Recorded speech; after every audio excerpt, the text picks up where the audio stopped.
네, 매주 월요일과 화요일, 수요일은 이상로의 육감 투자로 육감적인 시황과 함께 특징주에 대한 분석으로 함께합니다. 베스트 인베스트 이상로 대표 자리해 주셨어요. 어서 오세요. 네, 반갑습니다.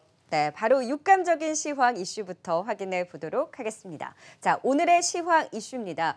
시장에 일단 연휴 이후에도 좀 완만한 상승세를 이어가고 있습니다. 미중 무역 협상에 대한 기대도 나오고 있고 글로벌 통화 완화에 대한 기대감도 더해지고 또 북미 정상회담에 대한 기대까지 더해지면서 오늘 관련한 종목들 움직이고 있는 가운데 또 유가의 상승 압력까지 받으면서 오늘 경기 민감주 중심으로 또 강한 움직임을 보이고 있습니다. 글로벌 불확실성 감소 효과 일단 위험 자산에 대한 선호도는 살아나면서 시장은 상승하고 있기는 한데 네. 오늘 외국인이 매도세가 강하지 않습니까? 그러니까 네, 만기를 그렇죠. 기점으로 해서 외국인이 코스피 시장에서 다시금 이제 매도로 전환한 상황인데 그러면서 지금 삼성전자, SK하이닉스도 쉬어가고 지금의 흐름을 어떻게 해석해야 되는 걸까요?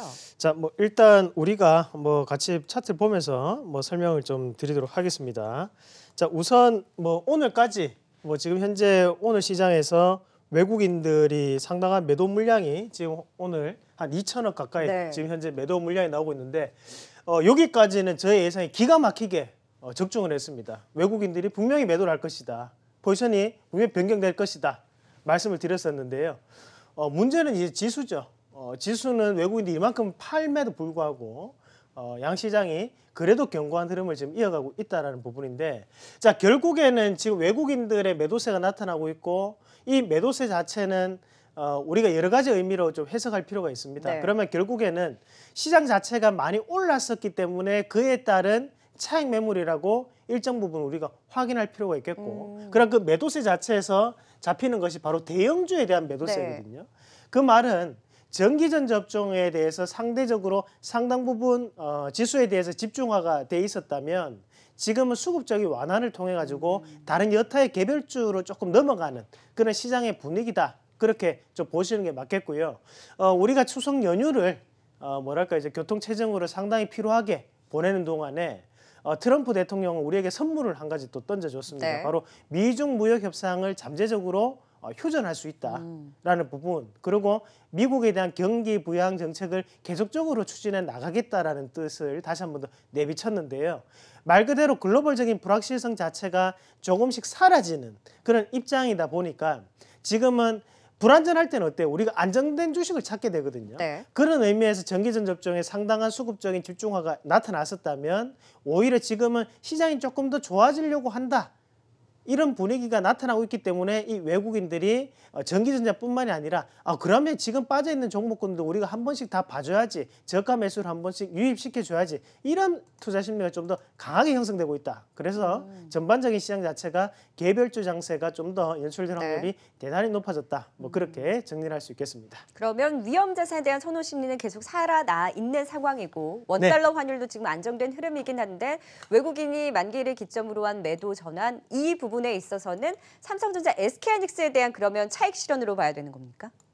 우리 시장에 대한 사실 이 대장을 판면은 우리 시장에 대한 매도세라고 볼 수도 있는 거잖아요. 네네, 그렇죠. 포트에 대한 교체라고 좀 추정을 해볼 수 있죠. 왜냐하면 일단 삼성전자나 SK하이닉스가 좀 이따 다시 한 번 더 설명을 해드리겠지만 고가 권역이거든요, 말 그대로. 그럼 지금 우리가 그 미국 증시도 잠깐 한번 같이 보시면 우리가 실질적으로 지금 현재 미국 증시 자체가 다시 한 번 더 27,200포인트가 올라왔다는 얘기예요. 그런데 지금 윗꼬리가 살짝 달립니다.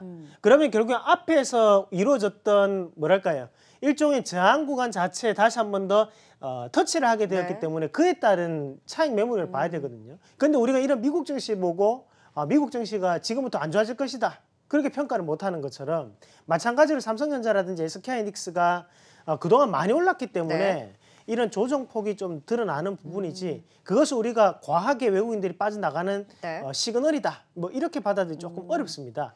지금 오로지 시장의 어디가 바닥일까 이런 바닥을 지금 확인하는 그런 단계였다고 보시는 게 맞겠고요. 마찬가지로 미국 증시 같은 경우에도 지금 반등이 나타났는데 결국에 여기 3분만에 돌파하기는 상당히 어렵거든요.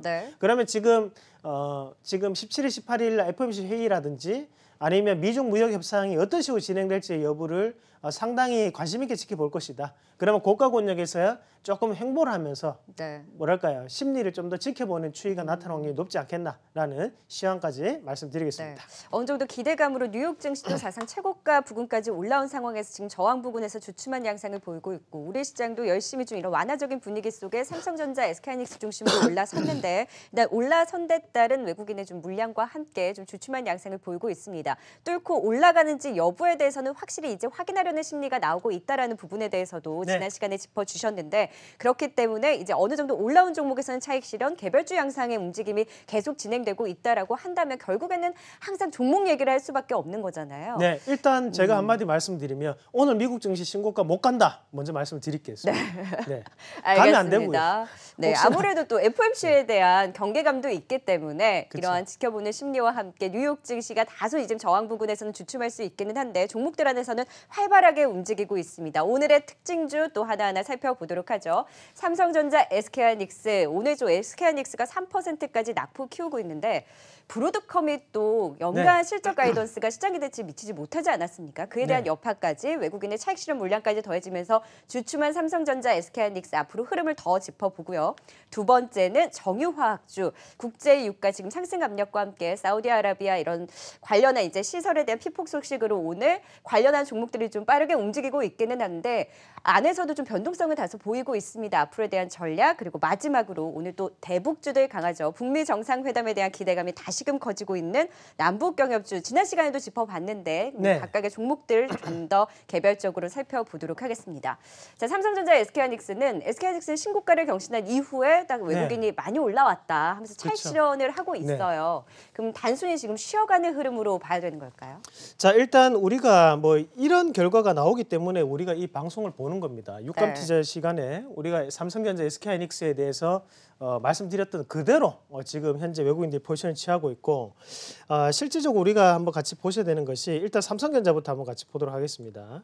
자, 삼성전자를 보시면 고가군역 자체가 이런 식으로 뭐랄까요 일종의 닫혀져 있는 그런 모습이 좀 나타나거든요. 그럼 네. 우리 앞에서 정윤성 해커가 얘기를 했던 것처럼 브로드컴에 대한 연말 실적 자체도 일정 부분에 대한 뭐랄까요 영향을 미칠 수 있겠지만 실질적으로 우리가 이 삼성전자 같은 경우에는 더욱더 많은 영향을 미칠 수 있는 것이 뭐 인텔이라든지 뭐 이런 부분이 될 수 있겠죠. 네. 하지만 그런 얘기는 쏙 빼고 옆에 있는 애를 갖다 붙여가지고 하는 것은 결국에는 뭔가에 대한 이슈를 맞추는 그런 구색 맞추기 형태가 아닌가라고 저 나름대로 추정을 좀 한번 해보겠고요. 네. 다만 우리가 여기서 조금 보셔야 되는 것이 삼성전자가 지금 바닥권역에서 지금 43,500원을 기점으로 해가지고 맥점을 한번 잡아볼게요.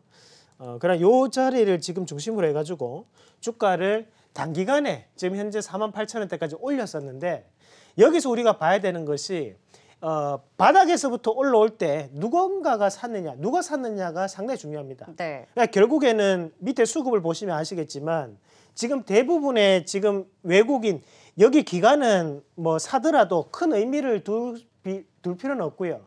결국에는 이 외국인들이 매도를 치다가 매수가 들어오고 난 다음에 증시가 올랐거든요. 네. 자, 이게 자 다시 크게 놓고 자 여기에 요 부분이 바로 외국인이에요. 그러니까 외국인이 지금 사면서 들어오면서 지금 주가는 올랐죠. 그리고 외국인들이 매도를 치면서 지금 빠졌단 말이에요. 그러니까 결국에는 외국인들이 올렸던 거지 여기 앞에서 기관이 아무리 산다고 하더라도 지수가 안 움직입니다. 말 그대로 적극적인 매매를 외국인들이 펼쳐줬다는 얘기거든요. 그러면 지금 고가권역에서는 단기간에 대한 차익 매물이 현재 나타나고 있다고 평가를 할 필요가 있는 거지. 네. 이거를 외국인들이 빠져나가는 흐름이다. 그렇게 보는 건 조금 어렵습니다. 말 그대로 삼성전자라는 기업에 대해서 일정 부분 차익 매물이 나타나고 있고 그것은 결국 지수와 또 연관돼서 우리가 한번 생각할 필요가 있거든요. 그래서 그런 부분 지수에 대한 조정이 나오면서 같이 삼성전자가 조정폭이 나타나고 있다. 네. 뭐 그 정도의 의미로 우리가 받아들일 필요가 있겠고요. 마찬가지로 SK하이닉스도 한번 같이 보도록 하겠습니다. 자, SK하이닉스. 자, SK하이닉스 보겠습니다. 자, SK하이닉스도 보시면 마찬가지로 지금 고가권역에서 갭하락이 뜨고 있는데 갭하락이 뜸에도 불구하고 우리가 이것을 추세가 꺾였다가 이렇게 보기는 좀 힘들거든요. 네. 조금 넓게 놓고 이것도 다시 한번 더 분석을 해볼게요. 이렇게 넓게 한번 놓고 보시면 자, 기준적인 가격이 형성되는 것이 뭐 요 자리 그리고 그 밑에 뭐 이 정도 관점이 될 수 있는데 이런 자리에서는 다시 한번 더 지지에 대한 근적으로 해석할 네. 필요가 있다는 거죠. 그럼 저는 만약에 제가 여기 이 기업에 대한 이런 뭐랄까요 매매 전략적인 부분을 지금 현 시간부로 다시 한번 짜본다면 뭐 오늘 밑꼬리에 단을 사는 것도 물론 좋은 전략이지만 오히려 하단에 있는 이런 자리가 이탈돼서 하단으로 한번 내려갈 때 그때는 좀 더 적극적인 관심이 필요하다. 네. 왜냐하면 결국에는 이런 기업이 고가 운영에서 이익 실현이 안 나왔다는 것은 꺾이기는 힘들다는 얘기거든요. 결국엔 지금 좀 더 싼 자리에서 누가 살 것이냐는 그런 차이점이라고 저는 판단합니다. 그래서 제 SK하이닉스하고 삼성전자가 빠진다. 거기에 따라서 우리 개인 투자자분들이 큰일 났다. 위축되는 거 아닌가? 이렇게 생각할 필요 전혀 없으시고요. 좀 더 네. 지금 시장 자체는 결국에는 기대감을 오르는 시장이거든요. 그런 기대감을 쉽게 꺼지기는 상당히 힘들다. 저는 여전히 긍정적인 의견 드리도록 하겠습니다. 네, 삼성전자, SK하이닉스 최근에 좀 꾸준한 외국인의 매수와 함께 좀 SK하이닉스는 신고가까지 경신하면서 8만 원 선을 좀 돌파하기도 했는데 지금 어느 정도 단기적인 차익 실현으로 인해서 좀 단기적인 조정, 건강한 조정이다. 그러니까 반등의 끝이 아니다. 라면서 삼성전자, SK하이닉스에 대해서는 오히려 SK하이닉스는 7만 8천 원 선 밑에서는 더 긍정적으로 비중 확대라든지 신규 매수 관점으로도 볼 수 있다라는 시각을 주셨습니다. 그러니까 IT 투톱 우리 대장에 대한 삼성전자, SK하이닉스에 대해서는 좀 쉼에 대한 흐름을 보이고 있다라는 부분으로 진단을 해주셨습니다. 자, 오늘은 사실 삼성전자, SK하이닉스가 쉬어갈 때 다른 경기 민감주 또 다른 대형주 좀 그동안 많이 빠졌었던 이제 뭐 증권, 은행주까지 네네, 일제히 그렇죠. 올라서면서 지수의 상승을 함께 견인을 하고 있는데 지금 시총 상위 1, 2위가 쉬다 보니까 지수 자체적으로는 상승폭이 제한적일 수 있지만 지금 상승하는 종목들이 압도적으로 많은 상황에서 네. 체감적으로는 좋습니다. 그런 가운데 이제 정유화학주가 원유 선물 이제 급등과 함께 이런 사우디아라비아 소식으로 인해서 특히 정유주들의 상승의 흐름이 두드러졌었는데 화학주는 최근에 근데 유가 상승에 오히려 좀 부정적이었어요. 왜냐하면 이제 네. 원가 상승이 가격 상승으로 그렇죠. 이루어지지 않아서 그래서 화학주는 초반에 주춤했다가 다시 지금 양봉으로 올려세우고 있고 강하게 출발했던 정제마진 개선에 대한 기대가 있던 정유주들은 상승폭을 축소하는 흐름을 보이고 있어요. 정유주와 화학주는 각각 어떻게 봐야 되는 걸까요? 네, 일단 우리 이 방송이 정말 많은 분들이 노력을 해가지고 만드는 방송인데요. 항상 재료 이런 우리가 이슈를 상당히 잘 잡는 것 같아요. 항상 우리가 얘기하고 난 다음에 그 방향대로 지금 시장이 좀 움직이는 부분이거든요. 네. 요번에 이 정유화학주 같은 경우에도 여러분들 시청자분들이 조금 더 우리가 면밀하게 좀 살펴볼 필요가 있습니다. 자, 앞에서 우리 그 정윤성 앵커가 물었던 질문에 대해서 먼저 답변을 드리면 우리가 이제 정유주가 있고 화학주가 있는데 말 그대로 이제 정유주라고 하는 것은 우리가 정유 뭐라고 할까 이제 정제탑이라는 게 존재를 합니다. 제가 네. 그림을 조금 그려드리면 우리가 옛날에 고등학교 때 공부 열심히 하신 분들은 다들 아실 거예요. 근데 졸업한 지 너무 오래되셔가지고 다들 까먹으셨을 확률이 높아서 제가 네. 다시 한 번 더 부연 설명해드리면 자, 이런 정제탑이라는 게 있어요. 그러니까 여기 탑에서 가열을 시키면 거기에 따라 가지고 이제 나뉘는 거거든요. 휘발유가 되는 것도 있고 등유가 되는 것도 있고 디젤이 되는 것도 있고 이렇게 이제 나뉩니다. 맞아요. 그것을 우리가 정유업종, 정유탑이라고 얘기하고 거기에 따른 마진을 정제 마진이라고 해요. 그러면 우리가 화학주는 뭐냐면 이 화학주라는 것은 석유화학을 얘기합니다. 그러니까 우리가 일반적인 화학주는 유가와 큰 관계는 없어요. 근데 석유화학 그러니까 원재료를 석유로 인해서 생산을 해내가지고 가공 단계를 거쳐서 재화를 만들어내는 것을 우리가 석화기업이라고 얘기하는데 그런 것들은 바로 이 석유 가격이 엄청나게 중요합니다. 하지만 지금 이 석유 가격 자체가 지금 다시 한 번 더 바뀌면서 거기에 따라 주가적인 변화가 나타나는데 실질적으로 이런 석화기업들은 유가에 대한 방향 자체를 그대로 따라간다기보다는 매출이 어떤 식으로 나뉘느냐에 따라서 조금씩 네. 다를 수 있어요. 그래서 오늘은 정유주에 대해서 좀 더 자세하게 말씀을 좀 드리면 일단은 간밤에 미국 증시에서도 드러났듯이 WTI 뭐랄까 유가가 상당 부분 상승을 했습니다. 그러면 거기에 대한 우리 추이를 다시 한 번 더 살펴보면서 말씀 좀 드리도록 할게요. 자, 그러면 한번 같이 그래프를 준비했는데요. 여기 국제유가고요. WTI 국제유가 한번 같이 보시면 최근에 계속적으로 57달러, 56달러 여기 부근을 좀 움직이고 있었어요. 최근에 바닥권을 좀 다지고 이번에 다시 한 번 더 오늘 급하게 급등 양상을 나타냈는데 결국 캔들로 봤을 때는 음봉이거든요. 그럼 결국 뭐랄까요? 일종의 사우디를 이런 폭격했던 그런 부분 자체에 대해서는 지금 현재 시장에 반영이 됐던 거고 근데 지금부터는 이제 추가적인 부분에서 어떤 식으로 움직일 것이냐라는 것을 우리가 좀 더 판단할 필요가 있습니다. 네. 그럼 우리가 차트를 좀 해석해 봐야 되는데 지금 저가 권역으로 빠지고 난 다음에 바닥을 다지고 지금 뽑아냈습니다. 그러면 이것을 다시 한 번 더 여기까지 55달러까지 내려간다. 그렇게 보는 것은 상당히 어렵거든요.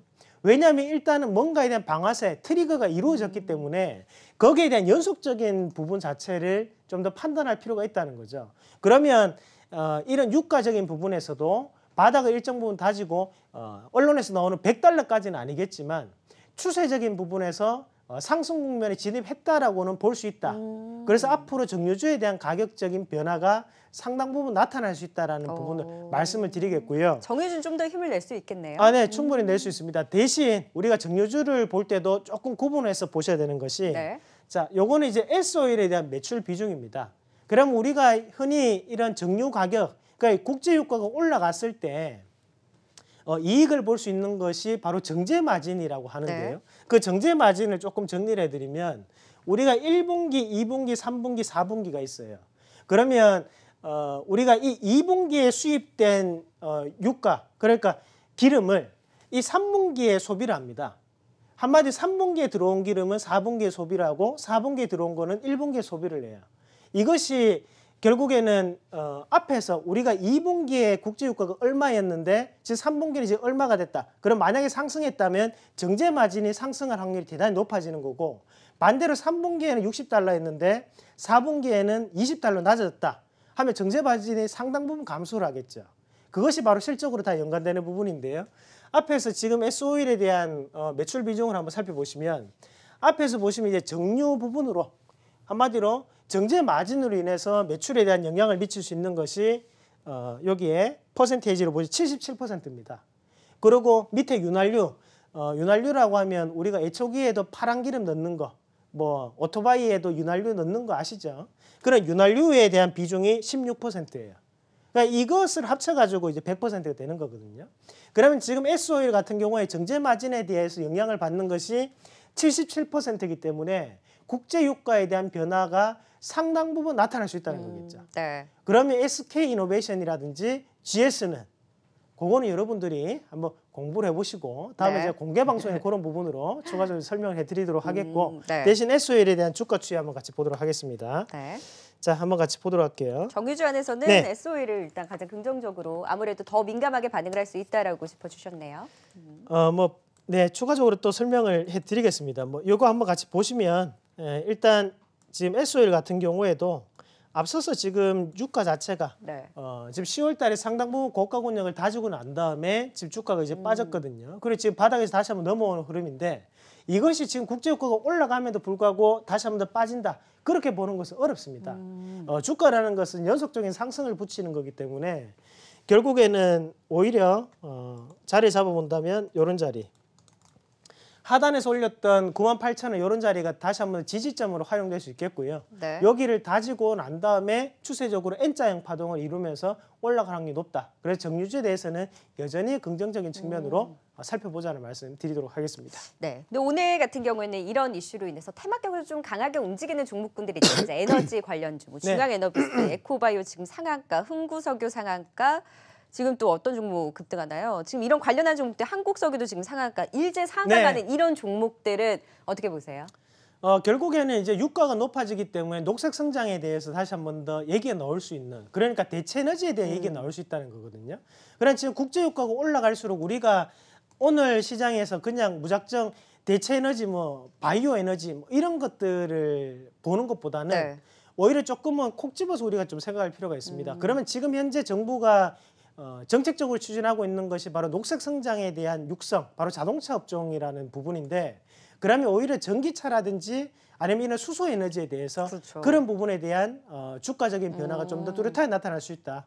그러면 지금 유가는 상승한다는 전제하에 그런 특정군에 있는 섹터에 해당되는 종목군들을 보는 게 낫지 오늘 그냥 대체 에너지다 해서 단발적으로 올라가는 종목군은 말 그대로 낙폭과대에 의한 상승이다. 그렇게 제한적인 네. 부분이 나타날 수 있다는 말씀도 드리도록 하겠습니다. 네, 오늘 좀 에너지 관련주들 뉴스와 함께 좀 상한가 가는 종목들도 눈에 띄게 나타나고 있는데 어느 정도 좀 일시적인 반등 이런 흐름에 대한 이슈의 흐름으로 좀 짚어주셨고 화학주는 그럼 어떻게 보세요? 네, 뭐 화학주도 같이 한번 보도록 하겠습니다. 뭐 대표적으로 우리가 뭘 볼까요? 하나케미칼을 볼까요? 롯데케미칼을 롯데케미칼을 볼까요? 네, 롯데케미칼을 보겠습니다. 자, 그럼 롯데케미칼 같은 경우에도 우리가 이것을 국제유가가 올라서 지금 오늘 시장에서 2% 반등이 나온다. 그렇게 보는 건 좀 어렵거든요. 왜냐하면 지금까지 많이 빠졌기 때문에 그에 따라서 지금 시장의 분위기상 반등이 나온다. 이렇게 보는 게 저는 좀 더 타당하다고 봅니다. 그래서 국제유가에 대해서 어느 정도에 대한 의미는 둘 필요가 있겠지만 네. 굳이 화학주를 사는 것보다는 지금은 정유주에 좀 더 선택과 집중을 할 필요가 있다. 그런 말씀을 드리도록 하겠습니다. 사실 오늘 롯데케미칼 시작은 그 저점은 네. 3.7%까지 빠졌다가 지금 양봉으로 올려 세웠고 사실 정유주 같은 경우 이런 소식으로 굉장히 큰 폭으로 상승을 했다가 상승폭을 축소했잖아요. 네네, 그렇죠. 그런 부분을 봤을 때는 분명 유가가 상승에 대한 변동성의 기대가 있음에도 불구하고 주가의 흐름이 이렇게 좀 변동성 축소, 그러니까 어느 정도 상승에 대한 하락에 대한 폭을 줄였다고 한다라면 앞으로 시장에서 미치는 영향이 크지 않을 수도 있는 거 아닌가요? 일단은 우리가 여기도 마찬가지로 일단은 화학주에 대한 구조를 조금 이해를 하셔야 되는데요. 우리가 앞에서 제가 정제 마진을 한번 설명을 해드렸었는데 화학주도 마찬가지입니다. 제가 좀 추가적인 설명 좀 드릴게요. 네. 그러면 우리가 이런 석화 기업들 같은 경우에는 기본적으로 석유를 언제 수입을 했던 석유를 쓰느냐 하면 2분기에 석유가 들어왔던 것을 3분기 제품을 만들 때 쓰겠죠. 그러면 지금 여기에 대해서 쓰기 때문에 이때 생산된 것을 또 4분기에 팝니다. 한마디로 지금 추세적인 이런 뭐랄까 유가의 상승이 나타나고 있기 때문에 이것이 바닥에서 올라가는 거지 실질적으로 지금 현재 유가가 올랐다고 해서 이 기업과 큰 관계가 되는 것은 아니다라는 걸 말씀을 스프레드에 드리는 정말 거예요. 직접적으로 바로 반영되는 건 네, 아니라는 맞습니다. 거죠. 결국에는 우리가 이것은 한번 가공 단계를 거쳐야 되는 네. 거거든요. 그 가공 단계를 거칠 때 그러면 지금 현재 우리가 석유를 가격이 올라서 이 기업이 마진이 늘어난다. 그것은 아니라는 거죠. 네. 지금 얘네들이 만드는 데 쓰는 석유는 2분기에 들어와 있는 석유입니다. 그러면 지금 여기에 대해서 올라갈수록 석유에 대한 단가가 올라가기 때문에 마진에 대한 확대 폭은 나타날 수 있겠지만 그 폭은 제한적일 것이라는 거죠. 유가 자체가 현재 전에처럼 뭐 20달러에서 60달러 올라가는 게 아니고 현재 53달러, 60달러 올라간 거거든요. 근데 그것이 추세적으로 이렇게 스무스하게 넘어가는 흐름이기 때문에 석유화학 같은 경우에는 뭔가 이런 큰 변화가 이루어져야지만 실적에 대해서 마진이 확대될 수 있는 개념이 생긴다는 거죠. 그래서 지금은 정상적인 부분을 찾아가는 범위 안에 놓여 있다. 네. 그렇게 정리를 하는 게 좀 더 타당하지 않나 말씀드리도록 하겠습니다. 그럼 화학주보다는 네. 정유주에 대한 조금 더 네네. 반등에 대한 힘이 더 기대된다라는 긍정적인 진단을 주셨습니다. 자, 이제 마지막으로 남북경협주 살펴봅니다. 남북경협주는 지난주에 저희가 네. 아난티를 중심으로 좀 그쵸. 긍정적으로 더 볼 수 있다라고 진단을 했었는데 오늘 또 시장에서 강한 움직임을 보이고 있습니다. 확실히 남북경협주들이 북미 이런 정상회담 기대까지 이제 나오다 보니까 움직여주고 있는데 과연 언제까지 더 움직여줄까요? 그러니까 아난티하고 좋은 사람들 말씀드렸는데 경농을 집었었어야 되는데. 뭐 근데 다 잘 가고 네, 있어요. 그래서 이왕이면 그래 100점짜리 시험지가 낫지 않습니까? 그래서 오늘 그래도 뭐 한 90점, 95점 정도 그런 시험인데 원래 이 대학교 다니는 분들 다들 아시겠 4.5 만점 맞기 힘듭니다. 4.3 정도 맞는 것도 정말 어려운 거예요. 네. 자, 좋게 봐주시고요. 네. 자, 일단 남북 경협주가 이제 문재인 대통령에 대한 방미에 대한 기대감 그리고 트럼프 대통령이 올해 안에는 다시 한 번 더 북미 정상회담을 하겠다 그런 발언을 통해 가지고 다시 한번 오늘 상승하고 있는데 제가 일전에 여기 세력들도 마찬가지지만 이런 주식의 주포들도 뭐랄까요 경협주에 대한 해외에 대한 글로벌 이슈를 곧장 판단하기 상당히 힘듭니다. 말 그대로 트럼프가 이런 발언을 할지 트럼프와 전화 통화를 하지 않은 이상은 알기가 힘들다는 거거든요. 그러면 이런 기업일수록 우리가 세력에 대한 그러니까 주식 주포에 대한 움직임을 좀 더 면밀하게 살펴보셔야 되는데 앞서서 우리가 대표적으로 아난티라는 종목을 좀 더 강하게 제가 말씀드렸던 것은 아난티는 세력이 아직까지 이탈되지 않았다는 거였거든요. 네. 그럼 오늘 주가 추이도 한번 같이 보도록 하겠습니다. 자, 아난티부터 한번 같이 볼게요. 이런 기업들을 한번 같이 보시면 지금 앞에서 흐름 자체 일종의 주가를 움직였더라도 하단부터 시작을 해가지고 고가 권역까지 상당히 가파르게 올라오고 난 다음에 주가가 여기서부터 빠지는데 여기 빠질 때도 우리가 한번 살펴보셔야 되는 것이 반등이 나왔냐는 거죠. 그러니까 반등 없이 빠졌다는 거죠.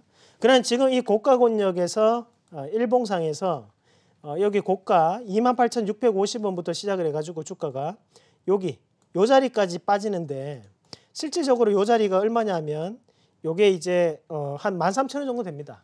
그러니까 여기까지 빠지면 반등 파동으로 따진다면 한 19,000원까지 올라와줘야 돼요. 근데 이 기업에 대한 주가 자체가 19,000원까지 올라오지 않고 그냥 오히려 옆으로 이제 반등폭이 상당히 약하고 그냥 빠져버리거든요. 그럼 앞에서 28,650원부터 여기 뒤에 있는 9,750원까지는 한 파동으로 봐야 됩니다. 그 파동으로 봤을 때 반등폭이 최저가 얼마냐면 그게 이제 17,000원대예요. 자, 요런 자리. 네. 아이러니하게도 요 17,000원 자리 자체가 앞에서 꾸준하게 요런 박스권을 만들었던 자리거든요. 한마디로 요 자리까지는 얘네들이 어느 정도는 올릴 것이라는 의중을 내포하고 있을 확률이 대단히 높다는 거죠. 요것은 결국 얘네들이 빠져나가지 않았기 때문에 이 반등이 나온다는 거고요. 거기에 따라 가지고 뭐 실질적으로 여러 가지 뭐랄까요, 앞에서 우리가 뭐 좋은 사람들 잠깐 볼게요. 딴 기업들을 보시면요. 자, 요런 차트들은 주봉을 잠깐 보시면 반등 파동이 다 나타납니다. 그리고 앞에서 뭐 우리 현대 엘리베이터도 자, 이런 것도 이제 반등이 다 나타났죠. 반등이 올라왔기 때문에 여기에 대해 세력이 이탈됐는지 아니면 내포되어 있는지 알기가 상당히 힘듭니다. 하지만 아난티는 주가 추이가 다르다는 거거든요. 그러니까 이런 거는 그냥 빠졌기 때문에 여기까지는 제가 판단할 때는 올라온다.